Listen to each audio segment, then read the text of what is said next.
उस सुबह का उजाला वैसा ही था जैसा बरसों से मेरे आंगन पर गिरता आया है, नीम की पत्तियों के बीच से छनकर, पीली धूप की बारीक धूल बनकर, मेरे पुराने झूले की चरमराहट पर टिकता हुआ। रसोई से मसाला चाय उबलने की आवाज आई, इलायची की मीठी महक और अदरक की तीखी भाप साथ लाती हुई, और पास के मंदिर से आरती की घंटियां हवा में धीमे धीमे तैरती रहीं।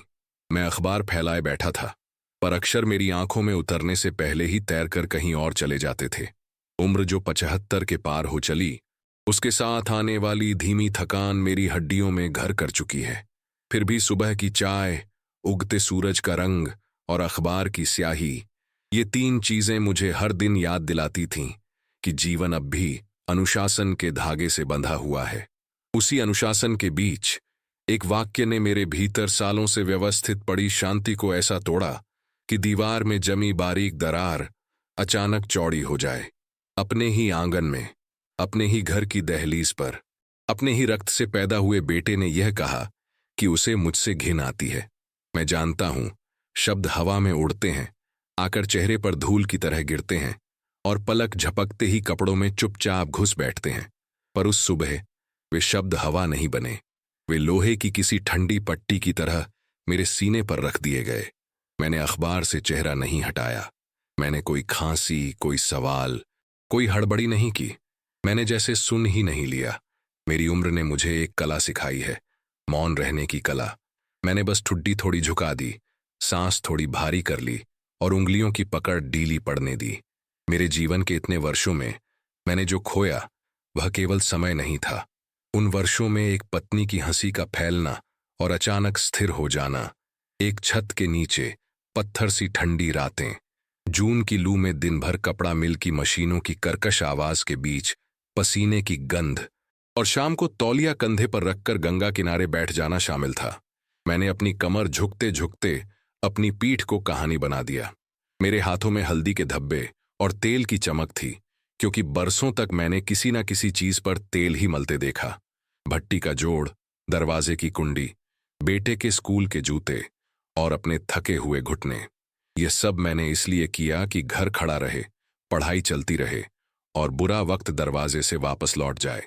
मगर बुरे वक्त का चेहरा हमेशा बाहर से नहीं आता, कभी कभी वह घर के भीतर परिचित कदमों और पहचानी आवाज में प्रवेश करता है। उस सुबह जब मेरे बेटे की आवाज ने अपने शब्दों में मेरे लिए एक अजनबी की ठंडक पहन ली, मैंने सिर्फ यही सोचा कि उम्र का सबसे बड़ा अपमान वही है जब अपने लोग तुम्हें कुछ नहीं समझते। वृद्धावस्था की तकलीफें केवल जोड़ों की पीड़ा नहीं है, यह उस अदृश्य दरार का फैलना है जो सम्मान और आवश्यकता के बीच धीरे धीरे पसरती जाती है। मैंने फिर भी चाय उठाई। स्टील के गिलास की देह पर भाप का महीन पसीना था। मैंने एक लंबा घूंट लिया ताकि भीतर उठी आग कुछ ठंडी हो जाए।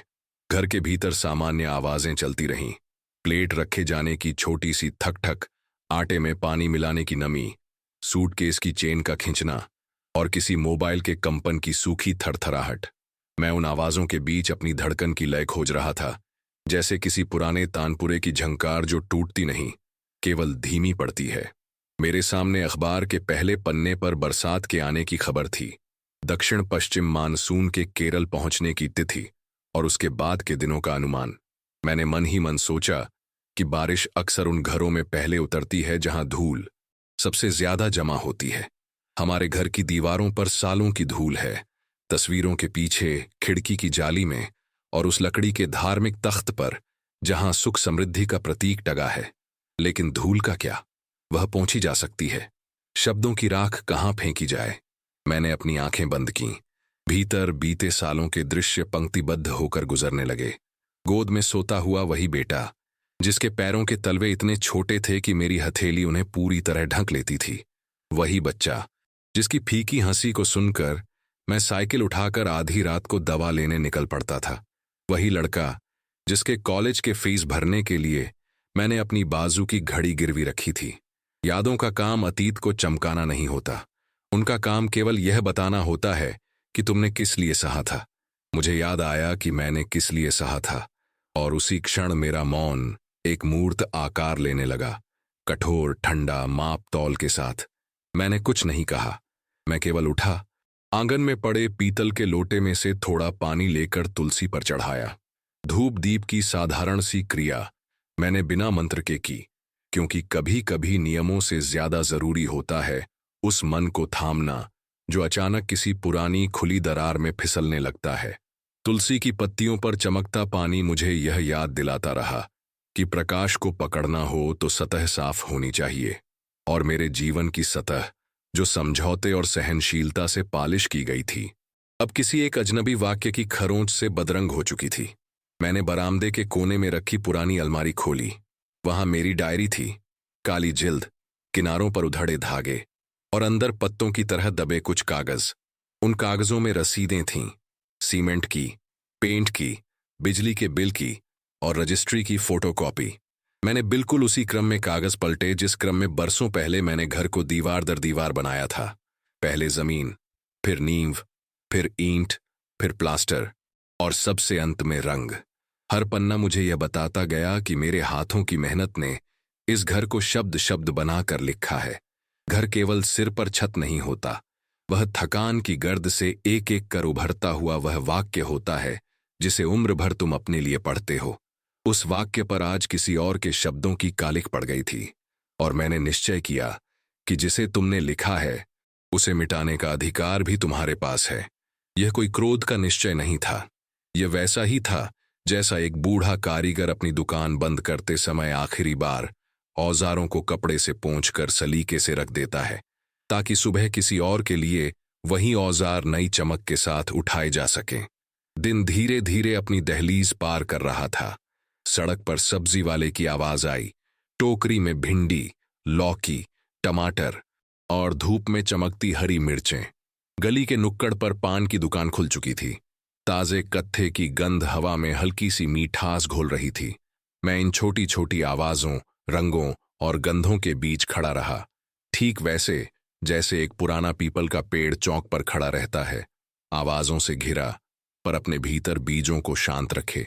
मैंने अपने भीतर भी वही शांति जमा ली।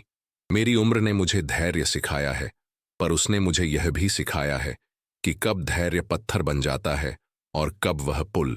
उस सुबह धैर्य मेरे लिए पुल बन गया। एक किनारे पर अपमान था, दूसरे किनारे पर निर्णय। बीच में बहती नदी का पानी ठंडा था, पर मुझे वह पुल पार करना था। मैंने पैरों की धूल झाड़ी, अपने पुराने चप्पल ठीक से पहने और बरामदे की चौखट पर एक पल के लिए रुककर घर को देखा। दीवारों पर पत्नी की तस्वीर अब भी मुस्कुरा रही थी, वह मुस्कान जो वर्षों से मुझे सहारा देती आई थी। मैंने आंखें नीचे कर लीं ताकि तस्वीर में दिखती रोशनी मुझे रोक न ले। मैंने कुछ नहीं कहा। मैंने बस अपने कमरे में जाकर वह छोटा सा कपड़ा बैग निकाला जिसमें मैं दस्तावेज रखता हूं, राशन कार्ड की पुरानी प्रति, आधार की फोटोस्टेट, बैंक पासबुक और रजिस्ट्री के कागज। उंगलियों ने जब रजिस्ट्री की प्रति को छुआ तो मुझे लगा जैसे मैंने किसी शांत झील के पानी को स्पर्श कर लिया हो। सतह ठंडी, भीतर लंबी और दूर तक फैली हुई। मैंने कागजों को सीने के पास खिसकाया और बैग बंद कर दिया। घर से बाहर कदम रखते समय मैले आसमान पर दोपहर की धूप नर्म सी परत बनाकर फैल रही थी। रिक्शों की घंटियों की पतली टनटन, दवा की दुकान के बाहर लटके ताले का हल्का झूलना और बस स्टॉप पर खड़े किसी यात्री के जूतों के तले में जमी धूल का तेज हवा में उड़ जाना, इन सब के बीच मैं सड़क पार कर गया। मुझे कोई जल्दी नहीं थी, फिर भी मेरे कदम एक पुरानी लय से चल रहे थे, जैसे किसी ने भीतर कोई डमरू बजाया हो और उसकी थाप ने मुझे गति दे दी हो। मैं यह सब बिना रोए, बिना टूटे, बिना चिल्लाए कर रहा था, क्योंकि मेरी चुप्पी की उम्र मेरे क्रोध की उम्र से ज्यादा लंबी है। मैंने जीवन में सीखा है कि सबसे ठंडी आग वही होती है जो दिखाई नहीं देती। वह धीरे धीरे लोहे को भीतर से खाती है और एक दिन अचानक बिना आवाज के उसे पाउडर बना देती है। मेरे भीतर भी वही आग थी, न कम न ज्यादा, बस उतनी जितनी किसी बूढ़े आदमी को अपने रास्ते का पत्थर हटाने के लिए चाहिए होती है। शाम ढलने लगी। बादलों का एक पतला टुकड़ा पश्चिम की ओर चला गया और हवा में कहीं दूर से किसी बांसुरी का स्वर तैर आया। शायद किसी बच्चे ने स्कूल से लौटकर सीखा हुआ राग बजाया होगा। मैंने अपने पांवों को उस स्वर के साथ ताल में मिलाया और अपने भीतर के पत्थरों का वजन जांच लिया। वे उतने भारी नहीं थे जितना सुबह लगता था। कुछ तो बदल चुका था, या शायद मैं बदल चुका था। रात तक सब सामान्य रहा। किचन का बल्ब झिलमिलाया, आंगन में रखा तुलसी का दिया आधी रात को बुझ गया और नींद ने मुझे हल्का सा छुआ, फिर सधे कदमों से लौट गई। खिड़की की जाली से आती हवा ने मेरे माथे का पसीना सुखाया। मैंने अपने बगल में रखा वह बैग हथेली से टटोल लिया। कागज अंदर सुरक्षित थे, कोनों पर हल्की सिकुड़न, बीच में सीधी तह। यह केवल कागज नहीं थे, यह उन वर्षों का प्रमाण थे जिनमें मैंने खुद को दीवार दर दीवार खड़ा किया था। और आज उसी अनुशासन में मैं कुछ गिराने वाला था, कुछ जो मेरा था, पर अब केवल नाम भर के लिए मेरा था। सुबह होने से पहले मन में एक साफ रेखा खिंच चुकी थी। सम्मान जिस घर में मर जाता है, वहां दीवारें भी अंततः अनाथ हो जाती हैं।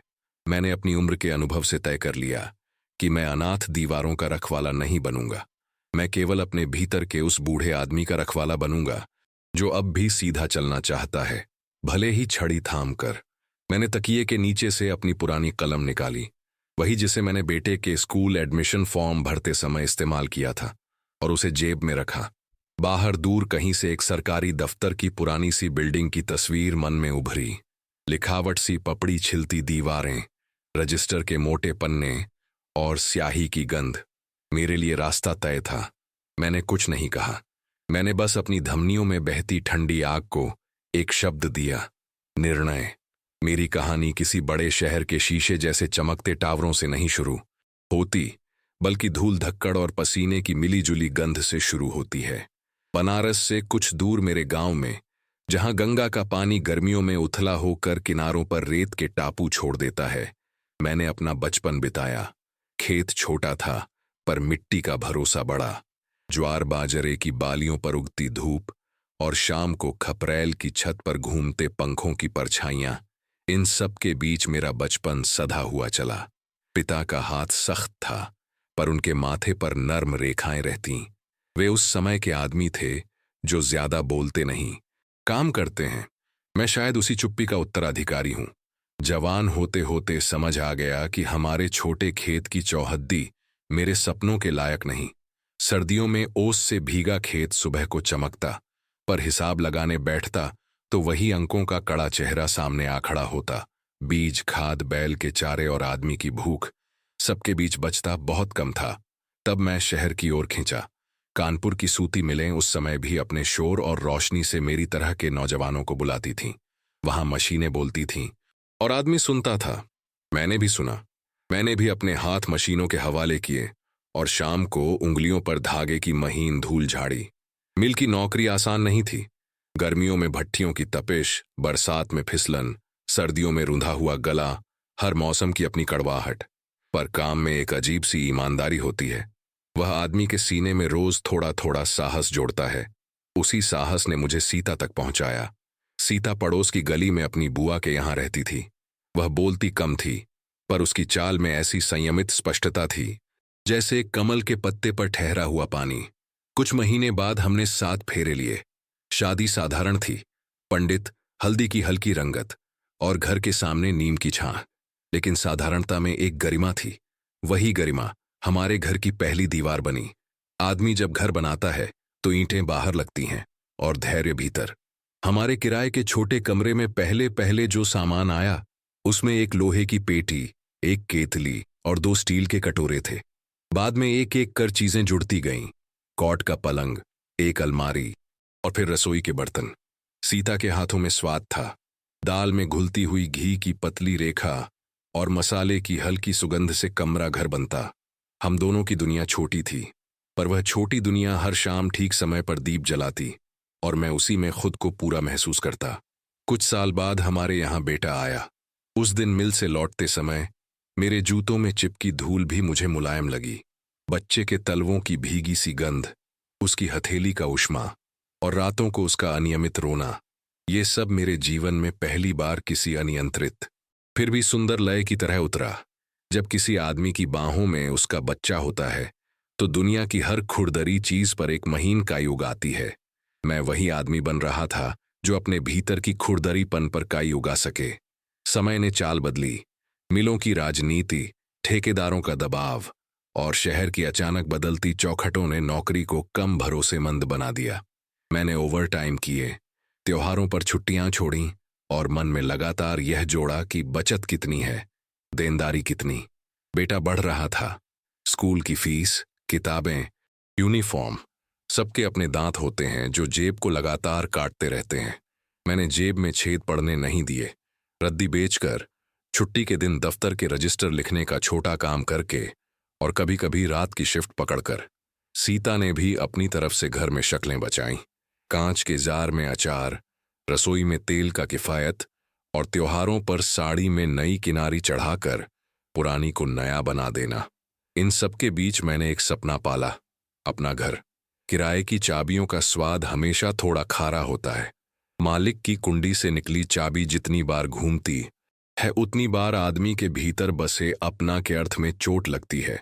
वर्षों तक जोड़ घटाकर, गांव की जमीन के हिस्से को बेचकर और कुछ रकम उधार लेकर मैंने एक छोटा सा प्लॉट लिया। उस दिन जब नींव के लिए पहली खुदाई हुई तो मिट्टी से निकली गंध ने मुझे जैसे बचपन की देह में लौटा दिया। मैंने मजदूरों के साथ पानी ढोया, ईंट उठाई और दीवार उठने के साथ अपनी सांसों की लंबाई में भी बढ़ोतरी महसूस की। यह घर केवल दीवारें और छत नहीं था, यह मेरे और सीता के वर्षों की चुप्पियों का आकार था। सीता इस घर की आत्मा बनी।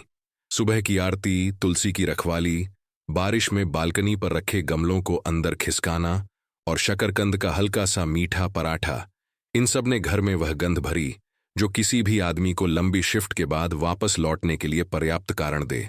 बेटे की पढ़ाई यही दीवारें देखती रहीं। जब वह बोर्ड की परीक्षा में अच्छे अंक लाया तो हमने बस चुपचाप गुड़ बांटा। शोर करने का मन था, पर शोर हमारी प्रकृति में नहीं था। हम शांति पसार कर खुश होते थे। समय एक और मोड़ लेकर आया। कॉलेज में दाखिला, शहर के दूसरे छोर पर नया मित्रवृंद, अंग्रेजी के शब्दों का झाग और फोन पर बिताए जाने वाले लंबे लंबे घंटे। बेटा धीरे धीरे हमसे नहीं, उस आदमी से दूरी बनाने लगा जिसने उसे पैदा किया। ये कोई अचानक से हुई दूरी नहीं थी।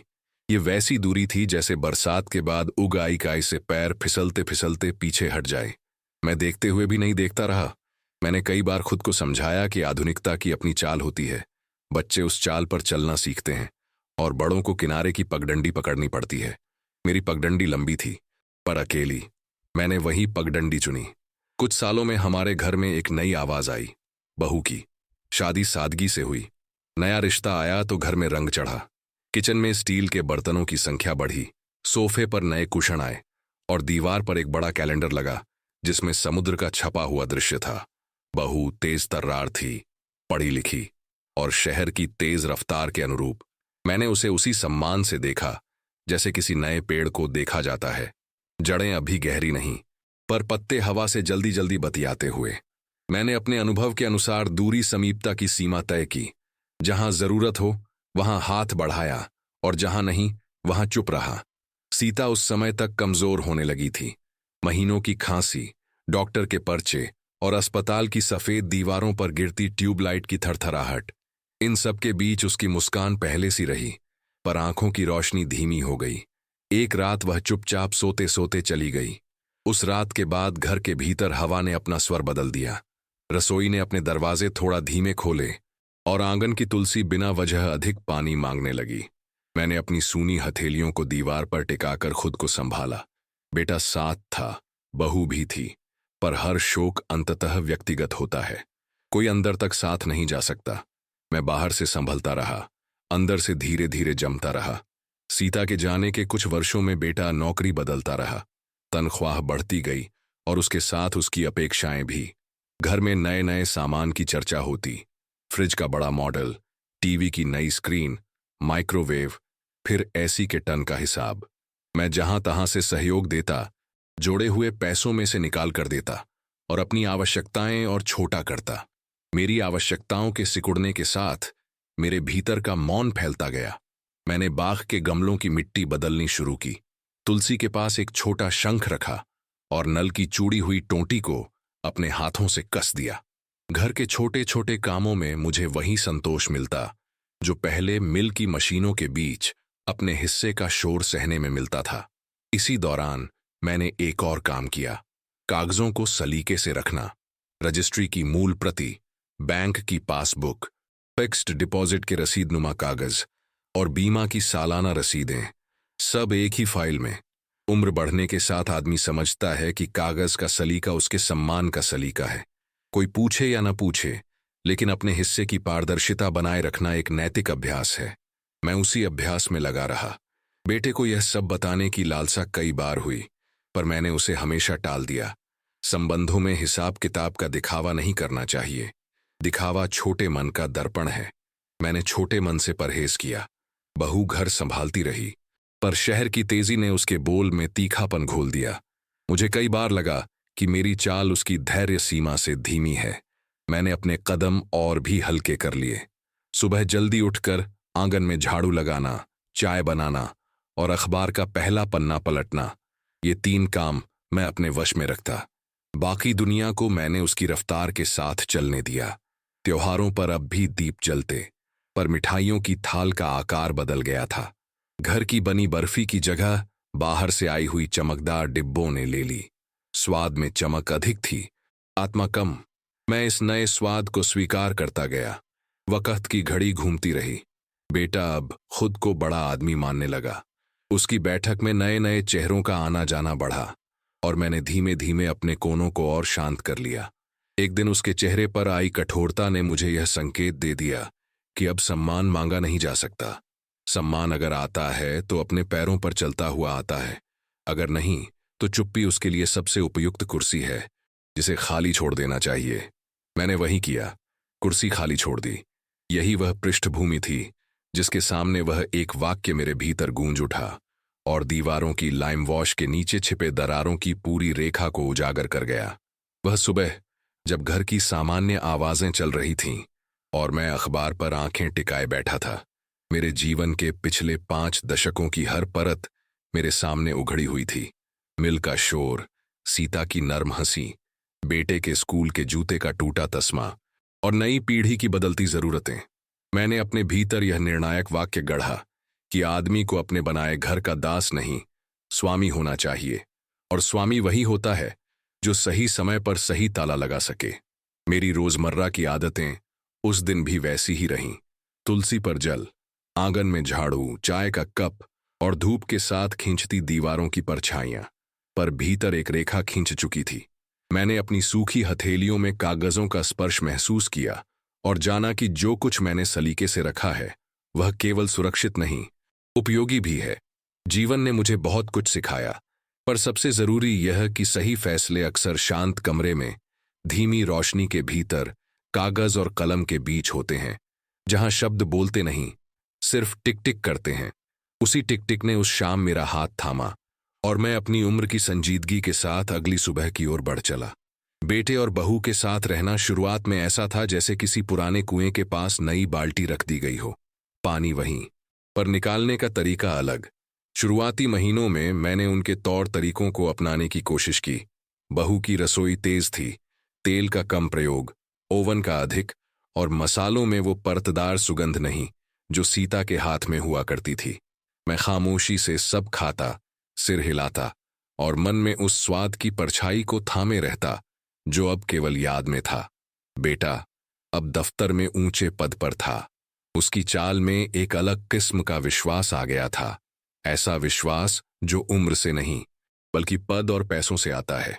घर में मेहमान आने लगे और लिविंग रूम में सजावट के साथ साथ बातचीत के विषय भी बदल गए। शेयर बाजार, विदेश यात्राएं, महंगी गाड़ियों के मॉडल। मैं कोने की कुर्सी पर बैठा सुनता, कभी कभी कोई छोटा सा अनुभव जोड़ देता, पर अक्सर चुप रहता। चुप्पी मेरी आदत है, लेकिन जब चुप्पी को कमजोरी समझा जाने लगे तो वह धीरे धीरे अपमान का बोझ बन जाती है। एक शाम बहू के कॉलेज के कुछ दोस्त आए। वे सब अंग्रेजी में बातें कर रहे थे। किसी ने मुझसे पूछा भी नहीं कि मेरा दिन कैसा था। मैं मुस्कुराकर रसोई में चला गया और चाय बनाने लगा। जब मैंने कप रखा तो बहू ने हंसते हुए कहा, पापा जी पुराने तरीके से चाय बनाते हैं, पर अब तो हम ग्रीन टी पीते हैं। उसने ये बात मजाक में कही होगी, लेकिन दोस्तों के बीच उसकी हंसी में मेरे लिए कोई जगह नहीं थी। मैंने कुछ नहीं कहा, मैंने बस सिर झुका लिया। समय के साथ ये छोटे छोटे कटाक्ष बड़े होते गए।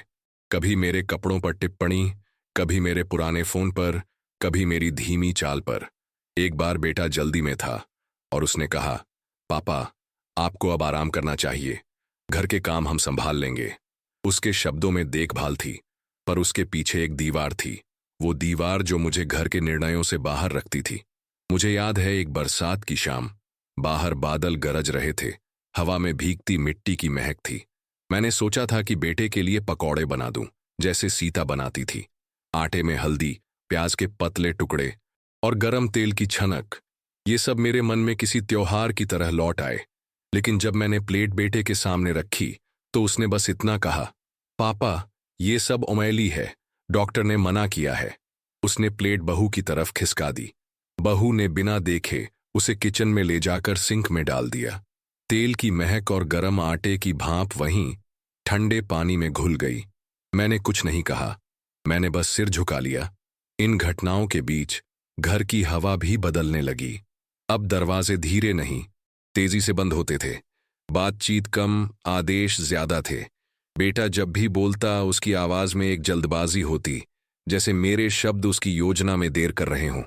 बहू की आंखों में अब वो सम्मान नहीं था जो शादी के पहले दिन था।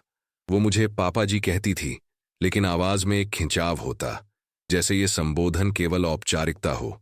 मेरे कमरे में एक पुराना संदूक है, जिसमें मैंने वर्षों की यादें रखी हैं। सीता की साड़ी का पल्लू, बेटे की पहली किताब और घर की रजिस्ट्री की कॉपी। कई बार रात में जब नींद नहीं आती, मैं संदूक खोलता और उन चीजों को देखता। ये चीजें मुझे याद दिलाती कि मैंने ये घर कैसे बनाया, एक एक ईंट जोड़कर, एक एक रुपया बचाकर। लेकिन अब उसी घर में मैं अपने को किराएदार जैसा महसूस करने लगा था। एक और घटना मेरी याद में साफ है। वो दिन होली का था। गली में बच्चे रंग खेल रहे थे, ढोलक की थाप और हंसी की आवाजें गूंज रही थीं। मैंने भी सोचा कि बरामदे में खड़ा होकर थोड़ा रंग लगा लूं, पर तभी बहू ने कहा, पापा जी, आप अंदर ही रहिए, गंदगी हो जाएगी। मैंने दरवाजे से बाहर झांका और बच्चे मुझे देखकर रुक गए, जैसे मैं अब इस खेल का हिस्सा नहीं हूं। मैं अंदर लौट आया। मैंने कुछ नहीं कहा, मैंने बस सिर झुका लिया। समय के साथ घर के छोटे छोटे निर्णय भी मुझसे छिनने लगे। पर्दे बदलने हों, फर्नीचर हिलाना हो या किसी बिल का भुगतान, सब कुछ बेटा और बहू तय करते। एक दिन मैंने देखा कि लिविंग रूम में पुरानी दीवार घड़ी की जगह नई डिजिटल घड़ी लग गई है। वो पुरानी घड़ी मैंने सीता के साथ शादी के पहले साल में खरीदी थी। जब मैंने पूछा कि पुरानी कहाँ है, तो बहू ने कहा, स्टोर रूम में रख दी है, अब उसका टाइम खत्म हो गया। उस वक्त मुझे लगा जैसे किसी ने मुझसे कह दिया हो कि मेरा भी समय खत्म हो गया है। बेटे के साथ बातचीत अब कम हो चुकी थी। वो घर देर से आता और आते ही अपने कमरे में चला जाता। कभी कभी डाइनिंग टेबल पर मुलाकात हो जाती, लेकिन वहां भी उसकी नजर मोबाइल पर होती। एक रात जब मैं बरामदे में बैठा था, मैंने उसे बहू से कहते सुना, मुझे अपने पापा से घिन आती है। ये वाक्य ठंडी हवा में किसी कांटे की तरह मेरे कान में चुभा। मैंने अखबार से चेहरा ढक लिया, जैसे पढ़ रहा हूं। मैंने कुछ नहीं कहा, मैंने बस सिर झुका लिया। उस रात मैंने लंबी सैर की। गली के नुक्कड़ पर चाय की दुकान बंद हो चुकी थी। सिर्फ चूल्हे की राख में थोड़ी सी लाल आंच बची थी। आसमान में आधा चांद था और कहीं कहीं बादलों के टुकड़े तैर रहे थे। मेरे पैरों की आवाज सुनसान सड़कों पर गूंज रही थी। मैं सोच रहा था कि आदमी के पास जब सम्मान नहीं बचता, तो वो घर पत्थरों और सीमेंट का ढेर भर रह जाता है। मेरे भीतर एक अजीब सी शांति उतर आई। ये वो शांति नहीं थी जो मंदिर के भीतर मिलती है, ये वो थी जो तूफान के पहले आती है। मैंने ठान लिया था कि अब मैं सिर्फ चुप नहीं रहूंगा। अब मैं वो कदम उठाऊंगा जिससे मेरा सम्मान वापस आए, चाहे उसके लिए मुझे सब छोड़ना पड़े। अगली सुबह मैंने अपनी पुरानी डायरी निकाली। उसमें मैंने उन सभी सालों का हिसाब रखा था। कब घर खरीदा, किससे उधार लिया, कब चुकाया, कौन सा कमरा कब पेंट हुआ। मैंने रजिस्ट्री का पेपर निकाला, उसे मेज पर रखा और लंबे समय तक देखता रहा। उस कागज पर मेरे पसीने और सपनों के निशान थे। अब वो सिर्फ कागज नहीं था, वो मेरी चुप्पी का जवाब बनने वाला था। अगली सुबह सूरज की पहली किरणें जब पुराने बरगद की शाखाओं से छनकर मेरे आंगन में पड़ीं, तो मैंने तय कर लिया था कि अब ये घर मेरे बेटे और बहू के लिए वही नहीं रहेगा जो कल तक था। रात भर सोया नहीं था, रजाई में लेटा रहा, छत को देखता रहा और सीता की आवाज कानों में गूंजती रही, सम्मान सबसे बड़ा धन है। उस वाक्य ने मेरी हड्डियों में ठंडक भर दी और साथ ही एक अडिग गर्माहट भी। मैंने नाश्ते में बस एक कप चाय पी, जैसे रोज पीता था। बहू किचन में ब्लेंडर चला रही थी। बेटे की कॉफी मशीन की आवाज भी साथ थी। हमारी जिंदगियां जैसे अलग अलग सुरों में बज रही थीं। कोई इशारा नहीं किया कि मैं कुछ करने वाला हूं। मेरी आंखों में वही पुराना शांत भाव था, लेकिन अंदर मैं पहले ही अपना पहला कदम तय कर चुका था। मैंने अपने संदूक से सारे कागज, रजिस्ट्री, बैंक पासबुक और पुराने प्रॉपर्टी टैक्स के रसीदें निकालीं। उन्हें एक साफ कपड़े में लपेटा, जैसे कभी सोने की चूड़ियां लपेटकर सीता को रखवाई थीं। ये कागज मेरी हथियार थे, और अब मैं उन्हें ऐसे इस्तेमाल करने वाला था जैसे कोई बूढ़ा किसान आखिरी बुआई से पहले सबसे अच्छे बीज छांटता है। उस दिन मैं बाजार गया। गलियां गीली थीं, रात को हल्की बूंदाबांदी हुई थी। पान की दुकानों पर धुआं उठ रहा था, और कहीं कहीं भट्टी की गरम रोटियों की खुशबू हवा में तैर रही थी। मैंने सीधे पुराने वकील शर्मा जी के दफ्तर का रुख किया। शर्मा जी मुझे 30 साल से जानते हैं। जब मैंने यह घर खरीदा था, उन्होंने ही सारे कागज तैयार किए थे। उनके चश्मे के पीछे से आंखें मुझे देखकर चमक उठीं। अरे आप, इतने सालों बाद। मैंने हल्की मुस्कान दी। शर्मा जी, एक काम है, थोड़ा चुपचाप। मैंने सारे कागज उनके सामने रखे। उन्होंने एक एक पन्ना देखा, फिर मेरी ओर देखा। आप ये घर बेचना चाहते हैं? मैंने बस सिर हिलाया। पर आपके बेटे को? उसे कुछ बताने की जरूरत नहीं, मैंने शांत स्वर में कहा। ये घर मेरा है, और मेरे जीते जी इसका फैसला भी मेरा होगा। शर्मा जी ने मेरे चेहरे को गौर से देखा। शायद उन्हें मेरे भीतर का तूफान दिख रहा था, वो तूफान जो बाहर से बिल्कुल शांत था। उन्होंने फाइल खोली और काम शुरू कर दिया। मैंने साफ कहा कि खरीदार भरोसेमंद हो, भुगतान तुरंत हो, और डील ज्यादा लंबी न खींचे। मुझे सब कुछ जल्दी चाहिए था, जैसे किसान बारिश आने से पहले खेत से अनाज निकाल लेता है। अगले 2 दिनों में उन्होंने एक पुराने जानकार को तैयार कर लिया। वो आदमी पास के कस्बे का व्यापारी था, जिसे तुरंत एक पक्का मकान चाहिए था। उसने घर देखने की इच्छा जताई, पर मैंने साफ कहा, देखना हो तो ऐसे देखो कि घर में कोई बदलाव ना हो। हम चुपचाप तय समय पर मिले। दोपहर का वक्त, जब बेटा और बहू दोनों बाहर थे। व्यापारी ने घर देखा, आंगन में खड़ा होकर कहा, ये तो बहुत खुला और रोशन है, मुझे पसंद है। मैंने बिना मुस्कुराए बस कहा, अगर पसंद है तो सौदा पक्का समझिए। उसने तुरंत अग्रिम राशि दी, मोटे नोटों की गड्डी, जो मैंने बिना गिने अपने झोले में रख ली। बाकी रकम अगले हफ्ते मिलने वाली थी, जब कागजी काम पूरे हो जाएंगे। उस हफ्ते मैंने अपने रोजमर्रा के व्यवहार में कोई बदलाव नहीं किया।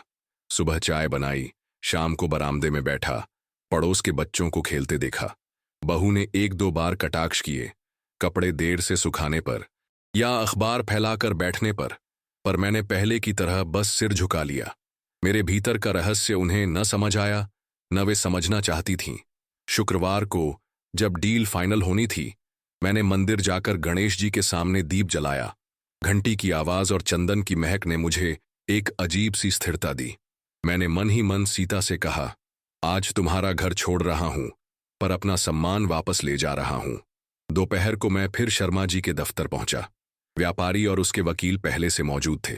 कागजों पर मेरे हस्ताक्षर हुए। कलम का हर खींचा हुआ अक्षर जैसे किसी पुराने जख्म पर आखिरी टांका लग रहा हो। पैसे मेरे खाते में तुरंत ट्रांसफर हो गए। एक मोटा बैग भी दिया, जिसमें नकद रकम थी। जब दफ्तर से निकला तो हवा बदली बदली लगी, जैसे बरसों से जमा बादल अचानक कहीं और चले गए हों। मेरे कंधे हल्के हो गए, लेकिन आंखें भारी, क्योंकि मैं जानता था कि अब घर लौटते ही सब बदल जाएगा। शाम को बेटा और बहू आए तो उनके चेहरों पर रोज का वही भाव था, थोड़ी थकान, थोड़ी अधीरता। डाइनिंग टेबल पर बैठते हुए मैंने बस इतना कहा, कल से ये घर हमारा नहीं रहेगा, सामान बांध लो। पहले तो उन्हें लगा मैं मजाक कर रहा हूं। बहू ने हंसते हुए कहा, पापा जी, क्या बात कर रहे हैं? मैंने शांत स्वर में जवाब दिया, मैंने घर बेच दिया है, कागजी काम पूरे हो गए हैं। कुछ क्षणों के लिए चुप्पी छा गई। फिर बेटे की आवाज तेज हो गई, आप पागल हो गए हैं? किसने कहा आपको ये करने को? मैंने उसकी आंखों में सीधे देखा। किसी ने नहीं, ये घर मेरा था और मेरा ही रहेगा, चाहे अब किसी और के नाम हो गया हो। बहू ने बीच में कहा, हमें तो बताया भी नहीं, आप जानते हैं इसका मतलब क्या है? मैंने बस इतना कहा, हाँ, इसका मतलब है कि अब मैं उस जगह नहीं रहूंगा जहां मेरा सम्मान नहीं। उनकी आवाजें ऊंची हो रही थीं, पर मैं शांत रहा। मेरे भीतर अब कोई उलझन नहीं थी। मैंने वो कदम उठा लिया था जिसे सालों से टालता रहा। अगले दिन सुबह मैंने अपना छोटा सा सामान बांधा, कुछ कपड़े, एक संदूक, सीता की तस्वीर और मंदिर का छोटा सा दीपक। दरवाजे पर खड़े होकर मैंने आखिरी बार आंगन को देखा। बरगद की छाया, टूटी हुई सीढ़ी का किनारा और दीवार पर लगी पुरानी कील जहां कभी घड़ी टंगी थी। मैंने बिना पीछे देखे कदम आगे बढ़ा दिए। मेरे पास अब घर नहीं था, लेकिन मेरे पास कुछ और था। वो था मेरा आत्मसम्मान, जो मैंने अपने ही हाथों से बचाया था। अगली सुबह जब सूरज धीरे धीरे क्षितिज से ऊपर उठ रहा था और आकाश हल्के सुनहरे रंग में नहा रहा था, मैं पहले ही स्टेशन की ओर पैदल निकल चुका था। मेरे कंधे पर वही पुराना कपड़े का झोला था, जिसमें अब बस कुछ कपड़े, सीता की तस्वीर, मेरी डायरी और थोड़े जरूरी कागज थे। बाकी सब पीछे छोड़ आया था। वो दीवारें, वो आंगन, वो बरगद का पेड़ और वो अपमान जो इन सब पर छाया रहता था। स्टेशन के बाहर चाय की दुकानों से भाप उठ रही थी। अदरक और इलायची की महक हवा में घुली थी। मैंने एक चाय का गिलास लिया और रेल की पटरियों के पार उगते सूरज को देखा। वो क्षण मेरे लिए किसी आजादी जैसा था। मैं अब उस घर का कैदी नहीं था जहां मेरी आत्मा घुटती थी। मैंने तय किया कि अब मैं अपने पुश्तैनी गांव वापस जाऊंगा, जहां लोग मुझे नाम से पुकारते थे, सम्मान से बिठाते थे और जहां बरसों पहले सीता के साथ हमारी शादी की पहली सुबह कटी थी। ट्रेन में बैठते समय मुझे याद आया कैसे कभी इसी मार्ग पर मैं नौकरी के लिए शहर आया था, आशाओं से भरा, भविष्य बनाने के सपनों से लदा हुआ। आज मैं लौट रहा था, पर अब मेरा बोझ अलग था। अब मैं अनुभव, धूल, धक्कड़ और वर्षों के घाव लेकर लौट रहा था, साथ में एक अनदेखा सुकून भी। गांव पहुंचा तो वही मिट्टी की महक ने स्वागत किया। कच्ची गलियों से गुजरते हुए बच्चे दौड़ते आए। चाचा जी आ गए। बूढ़े पेड़ के नीचे बैठे बुजुर्गों ने सिर हिलाकर नमस्ते किया। मैं जानता था यहीं मुझे वो इज्जत मिलेगी जो शहर में खो गई थी। मैंने अपने एक पुराने दोस्त हरनाम सिंह के घर पनाह ली। उसने बिना सवाल पूछे मेरा झोला अंदर रखा और कहा, पहले गरम दूध पी लो, बाकी बातें बाद में। उस एक वाक्य में इतनी अपनापन था कि मेरी आंखें भीग गईं। अगले कुछ दिन मैंने गांव के ही मंदिर में सेवा की, दीप जलाना, फूल सजाना, आंगन बुहारना। वहां के पुजारी ने कहा, तुम्हारे हाथों में शांति है बाबा। मुझे लगा जैसे सच कह रहे हों। सुबह मंदिर की घंटी और शाम को आरती का स्वर मेरे भीतर की टूटी हुई दीवारों को भरने लगा। इस बीच बेटे ने कई बार फोन किया। शुरू में उसकी आवाज में गुस्सा था। आपने हमें मुश्किल में डाल दिया, हमें किराए का घर लेना पड़ा। मैं बस सुनता रहा, फिर वही कहता, मैंने कुछ नहीं कहा बेटा। धीरे धीरे उसकी आवाज में गुस्से की जगह खामोशी आने लगी। शायद उसे भी एहसास हो रहा था कि मैंने जो किया वो मैं मजबूरी से नहीं, बल्कि अपनी मर्यादा बचाने के लिए किया। एक दिन गांव के डाकिये ने मुझे एक रजिस्टर्ड लिफाफा दिया। अंदर मेरे बेटे का पत्र था। उसमें बस इतना लिखा था, पापा, अब समझ में आ रहा है कि आपने क्यों किया। माफ कर दीजिए, अगर चाहें तो वापस आ जाइए। मैंने पत्र मोड़कर सीता की तस्वीर के पास रख दिया। मुस्कुराया भी नहीं, दुखी भी नहीं हुआ, बस भीतर से हल्का महसूस किया, क्योंकि मैं जानता था माफ करना और वापस जाना ये दोनों अलग बातें हैं। मैंने उसी शाम मंदिर के पीछे बैठकर सोचा, मेरे जीवन का असली मकान ये चार दीवारें नहीं थीं, बल्कि मेरा सम्मान, मेरी आत्मा और मेरे रिश्तों की सच्चाई थी। वो घर बेचकर मैंने खुद को आजाद किया था, और आजादी का मतलब यही था कि अब मैं कहीं भी रह सकता हूं, बिना किसी के ताने या अपमान के। गांव के लोग अक्सर मुझसे कहते, आपकी चुप्पी में ताकत है बाबा। उन्हें नहीं पता था कि ये चुप्पी शब्दों की कमी नहीं, बल्कि अनुभव की गहराई से आती है। मैंने सीखा था कि कभी कभी सबसे तेज वॉर वही होता है जो बिना आवाज के किया जाए। महीने बीत गए। मैंने अपने हिस्से की जमीन का एक छोटा सा टुकड़ा मंदिर को दान कर दिया। बाकी पर एक छोटा सा घर बनवाया, बस एक कमरा, रसोई और बरामदा।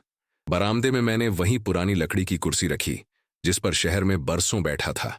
अब हर सुबह वहां बैठकर चाय पीता, खेतों को देखता और सोचता, जीवन में जो खोया वो खोने के लिए ही था, और जो बचा वही मेरा असली धन है।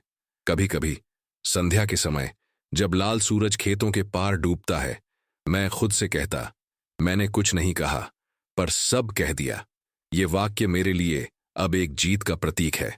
वो जीत जो चीख कर नहीं, बल्कि शांत रहकर हासिल हुई। और फिर एक शाम गांव के लड़के मोबाइल पर वीडियो दिखाने लगे। किसी ने मेरी कहानी सुनी थी और सोशल मीडिया पर साझा कर दी थी। लोग उस पर टिप्पणी कर रहे थे, ऐसा ही करना चाहिए जब घर में इज्जत ना हो। सच में यह है असली प्रतिशोध।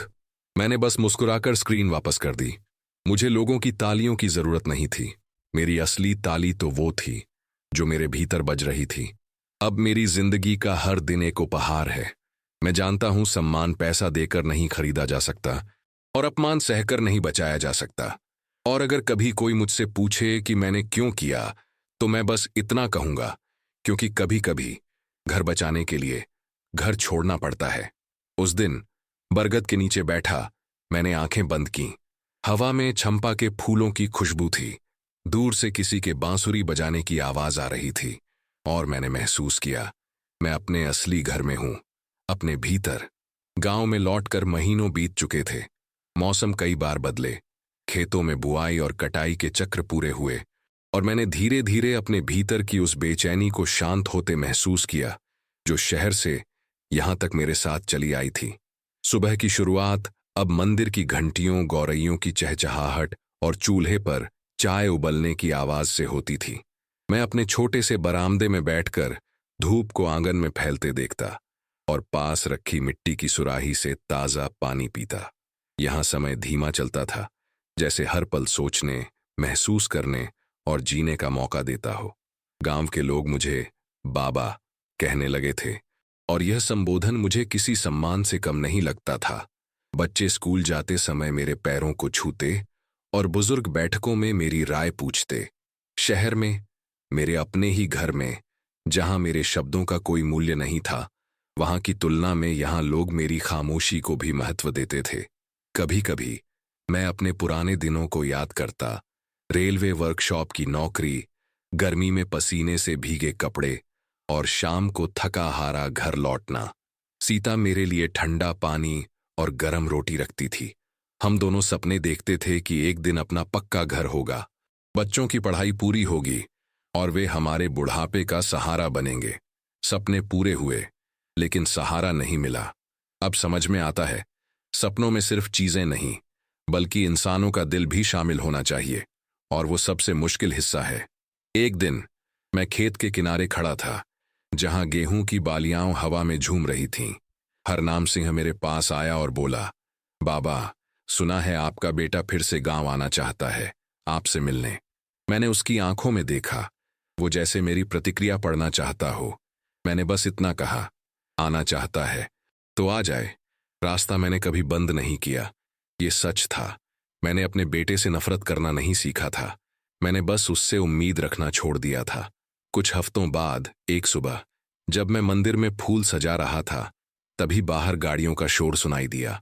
बाहर निकला तो देखा मेरा बेटा, उसकी पत्नी और 2 छोटे बच्चे खड़े थे। बच्चों ने मुझे देखते ही दादाजी कहकर दौड़ लगाई और मेरी टांगों से लिपट गए।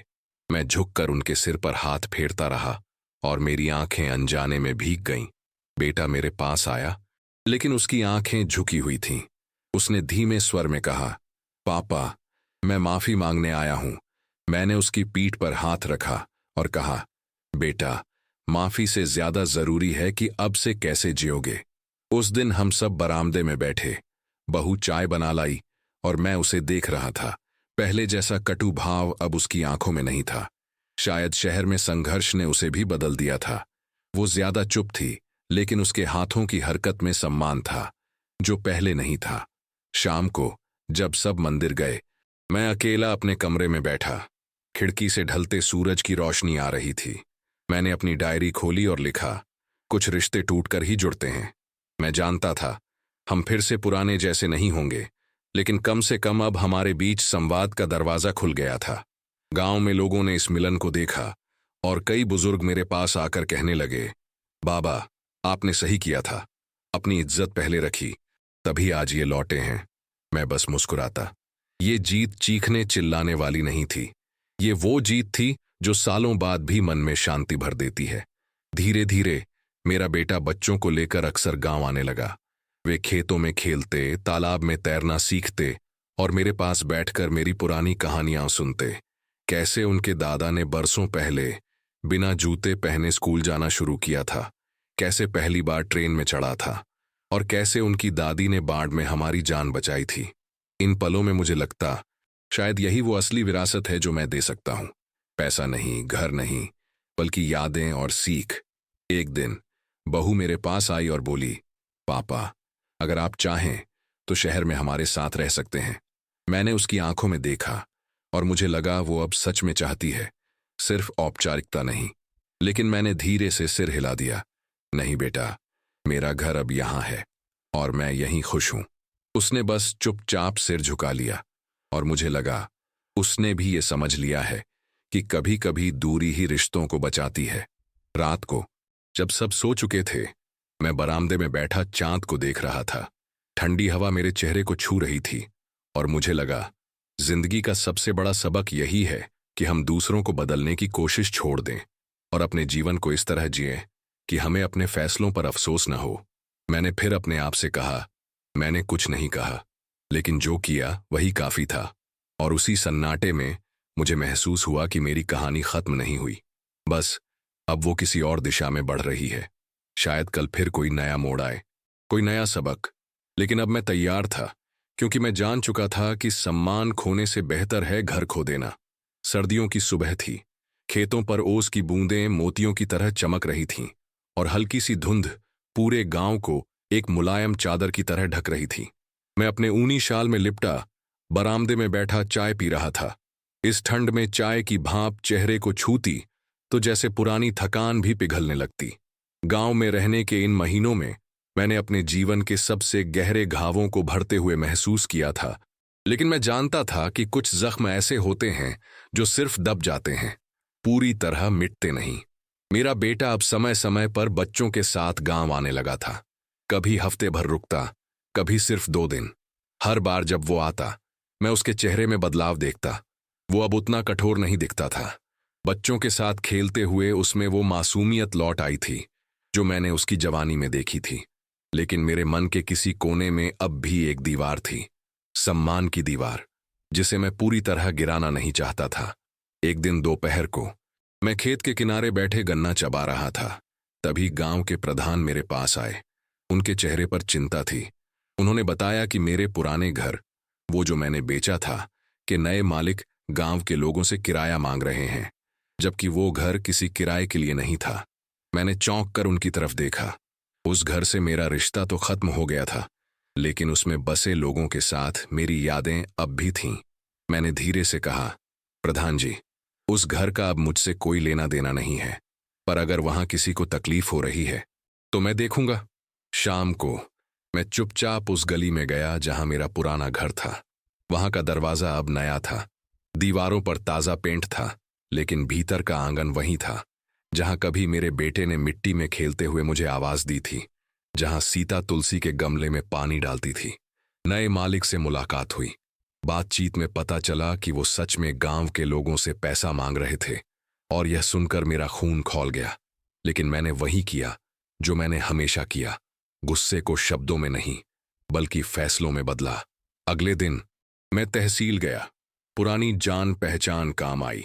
कानूनी कागजात देखे और पता चला कि उस घर के साथ एक जमीन का टुकड़ा भी जुड़ा था जो अब भी मेरे नाम पर था। बस वहीं से मेरे दिमाग में एक योजना बनी।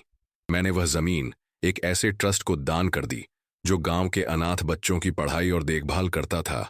अब उस जमीन से होने वाली कोई भी आमदनी सीधे बच्चों के काम आती और घर का रास्ता उसी जमीन से होकर जाता था। मतलब नए मालिक को अब गांव में कदम रखने के लिए ट्रस्ट की अनुमति लेनी पड़ती। ये एक शांत लेकिन निर्णायक चाल थी। किसी को चोट पहुंचाए बिना मैंने सुनिश्चित किया कि गांव के लोग फिर कभी दबाव में न रहें। कुछ हफ्तों बाद बेटा गांव आया। उसने इस बारे में सुना और मेरे पास बैठकर लंबे समय तक चुप रहा। फिर बोला, पापा, आप हमेशा बिना बोले ही सब सिखा देते हैं। मैंने उसकी तरफ देखा और कहा, बेटा, शब्द हवा में उड़ जाते हैं, लेकिन काम हमेशा याद रहते हैं। धीरे धीरे हमारा रिश्ता एक नए रूप में ढलने लगा। मैं अब भी उसे वो मासूम बच्चा नहीं मानता था जो मेरी उंगली पकड़कर चलता था, लेकिन मैंने उसे एक वयस्क की तरह स्वीकार करना शुरू कर दिया, उसकी गलतियों के साथ। बहू भी अब पहले जैसी नहीं रही थी। एक दिन उसने आकर कहा, पापा, आप चाहे तो उस पुराने घर में फिर रह सकते हैं। मैंने हल्की मुस्कान के साथ जवाब दिया, नहीं बेटा, वो घर अब सिर्फ दीवारों का ढांचा है। मेरा घर वो है जहां मुझे सम्मान मिलता है। गांव में लोग अक्सर कहते थे कि मैंने अपने सम्मान के लिए जो किया वो आसान नहीं था, लेकिन मैं जानता था कि यह सिर्फ सम्मान की बात नहीं थी, यह आत्मा की शांति की बात थी। अगर मैंने चुपचाप सब सह लिया होता तो शायद जिंदगी भर अपने आप से नजरें नहीं मिला पाता। रात को जब मंदिर की आरती की आवाज दूर से आती और हवा में अगरबत्ती की खुशबू घुल जाती, मैं अपने चारपाई पर लेटे हुए आसमान के तारों को देखता। उन तारों के बीच मुझे सीता का चेहरा नजर आता, वो जैसे कह रही हो, तुमने सही किया। और मैं खुद से कहता, हाँ, मैंने सही किया। अब मैं जानता था कि जिंदगी के आखिरी पड़ाव में हमारे पास सिर्फ हमारी कहानियां होती हैं, और मैंने तय किया था कि मेरी कहानी मजबूरी की नहीं, बल्कि हिम्मत और गरिमा की होगी। सर्दियों के बाद की वह वसंत ऋतु मेरी जिंदगी के सबसे शांत मौसमों में से थी। सरसों के खेतों पर पीला फैलता गया, आम के पेड़ों पर बौर आए, और हवा में मिट्टी की नई गंध तैरने लगी। मैं सुबह सुबह कुएं के पास बैठकर धूप के बढ़ते चौरस को देखता और कपड़े के झोले से अपनी डायरी निकालकर 2-3 पंक्तियां लिख देता, इतनी ही कि दिन का वजन हल्का हो जाए। बरामदे की दीवार पर टिकी सीता की तस्वीर पर कभी कभी धूप का गोल टुकड़ा ठहरता, और उस गोल रोशनी में मुझे उसका माथा चमकता दिखता। उस चमक में मुझे भरोसा मिलता कि जो रास्ता मैंने चुना वह भले कम बोला गया हो, पर सही था। गांव के बच्चों की किलकारियां मेरी दिनचर्या बन गईं। मंदिर के आंगन में वे गिद्धों की तरह किताबें फैलाकर बैठते, और मैं टूटी फूटी अंग्रेजी की पाठ्य पुस्तकों में उनके लिए आसान निशान लगा देता। कुछ को पहाड़ा याद कराने का अपना पुराना तरीका अपनाता, ताल के साथ बोलना जैसे किसी लोकगीत का मुखड़ा। बच्चों के चेहरों पर चमक देखता तो लगता कि मेरे भीतर का खालीपन थोड़ा थोड़ा भर रहा है। ट्रस्ट की जमीन से आई छोटी आय से उनके लिए कापियां और चप्पलें भी खरीदी जाती। दुकान वाले मुझे देखकर अब हिसाब पूछे बिना सामान थमा देते। सम्मान का यह लेन देन नकदी से नहीं चलता, यह विश्वास की मुद्रा में लिखा जाता है। इन दिनों मेरा बेटा भी महीने 2 महीने में बच्चों के साथ आने लगा। पहले पहल उसकी चाल में झिझक थी, जैसे किसी पुराने मकान के भीतर वह नई चाबी से ताला खोलना सीख रहा हो। धीरे धीरे वह झिझक कम हुई।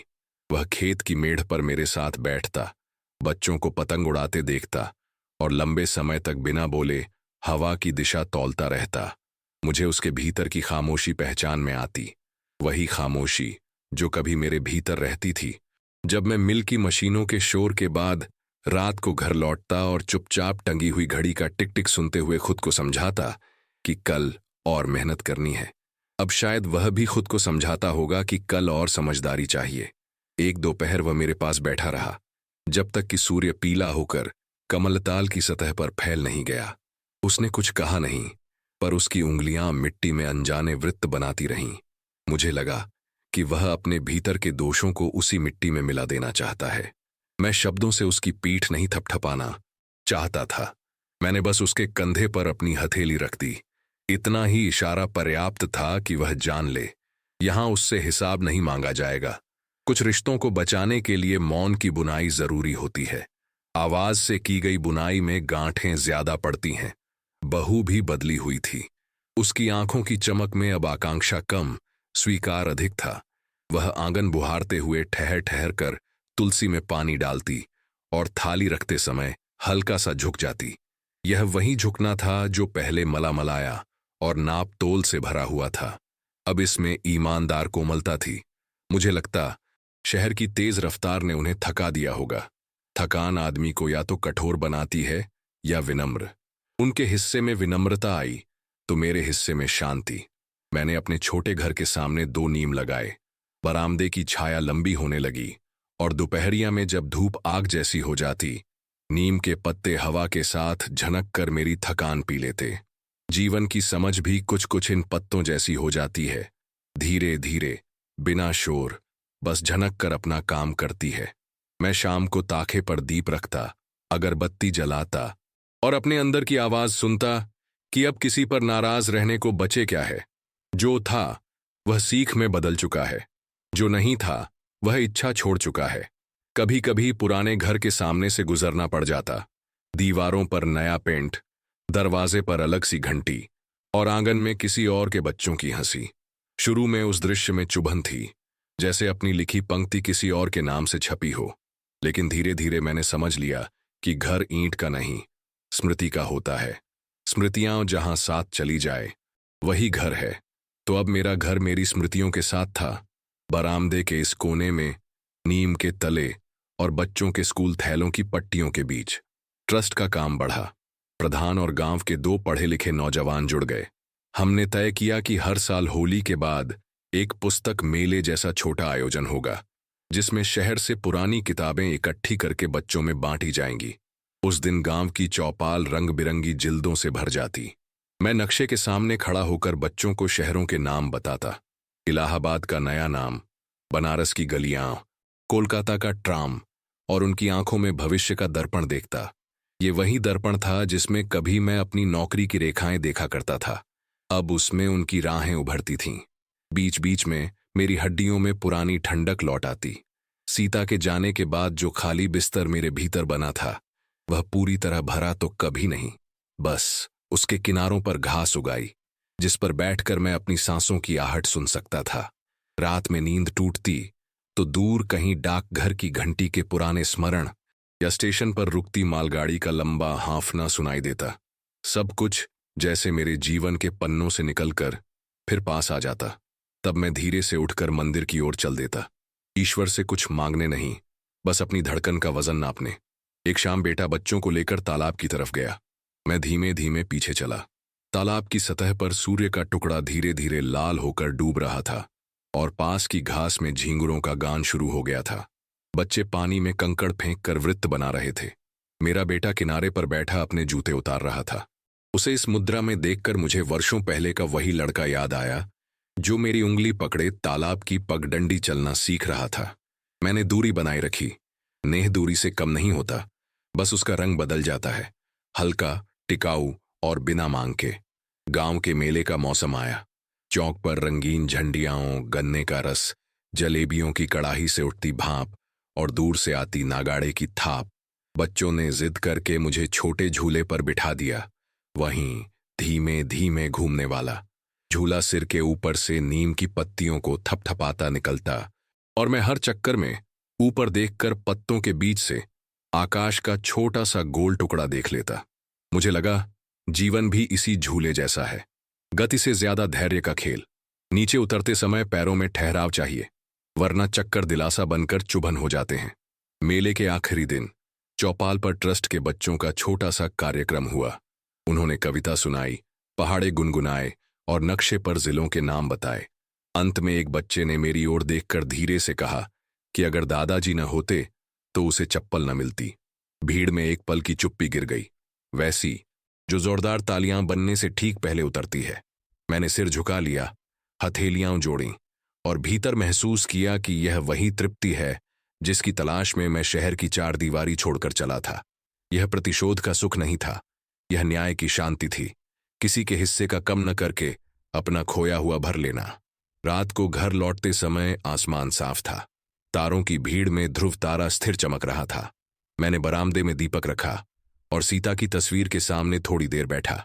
मन ही मन उसे बताया कि आज बच्चों ने कैसे गाया, कैसे हंसे और कैसे भीड़ ने देर तक ताली बजाई। फिर मैंने धीरे से आंखें बंद कर लीं। भीतर से एक वाक्य उठा, कभी कभी घर बचाने के लिए घर नहीं, आत्मा बचानी पड़ती है। और आत्मा को बचाने का एक ही तरीका है, सम्मान को किसी भी चीज की कीमत पर सस्ता न होने देना। सुबह जब उठकर मैंने दरवाजा खोला तो नीम की छाया लंबी थी, हवा में ठंडक थी और दूर कहीं बैलों की घंटियों की आवाज थी। मैंने सुराही से पानी पिया, तुलसी पर जल चढ़ाया और आंगन में झाड़ू लगाई। झाड़ू की प्रत्येक चाल के साथ लगा जैसे मैं अपने भीतर बचे हुए धूल के आखिरी कण को भी बाहर कर रहा हूं। बरामदे की देहरी पर खड़े होकर मैंने खेतों की ओर देखा। हरियाली की परतें, पानी की चमक और मिट्टी की धीमी सांस। यही मेरा घर था, यहीं मेरी कहानी के अंतिम अक्षर लिखे जाने थे। अपने पुराने झोले से कलम निकाली और डायरी में आज की तारीख लिखी। शब्द अपने आप पंक्ति में उतरते गए, पहले धीरे धीरे, फिर एक स्थिर लय में। मैंने लिखा कि अपमान और क्रोध मिलकर आदमी को भीतर से खोखला करते हैं और मौन तथा निर्णय मिलकर उसे फिर से भर देते हैं। मैंने लिखा कि बेटा लौट आया, पर मैं उसे फिर बच्चे की तरह नहीं, एक थका हुआ आदमी मानता हूं। और थके हुए आदमी को डांट नहीं, सहारा चाहिए। सहारा भी ऐसा जो मांग कर नहीं दिया जाए, बस हवा की तरह उसके चारों तरफ हो। मैंने अंतिम पंक्ति में सीधी छोटी सी बात लिखी, आज मैं जीत गया। यह कोई ऐसी जीत नहीं थी जिसे बाजार में बाजा बजाकर मनाया जाए। यह वह जीत थी जो उस दिन शुरू हुई थी, जब मैंने अखबार नीचे नहीं किया, आवाज नहीं उठाई और सिर्फ अपने भीतर निर्णय को रखा। और अगले दिन बिना हो हल्ले घर बेच दिया। तब लगा था मैंने बहुत बड़ा नुकसान कर लिया। आज समझ में आया, वह नुकसान नहीं, पुनर्जन्म था। डायरी बंद की, हथेली से उसके काठ के कवर को सहलाया और नीम के नीचे रखी कुर्सी पर बैठ गया। हवा ने पत्तों में फिर झनक पैदा की। दूर मंदिर की घंटी बजी। मैंने आंखें बंद कीं और मन में एक वाक्य उभरा, जो शायद मेरी कहानी का आखिरी वाक्य है। कभी कभी सबसे ऊंची आवाज वही होती है जो बिल्कुल नहीं बोली जाती। मैं मुस्कुराया और भीतर से कहा, मैंने कुछ नहीं कहा और सब कह दिया।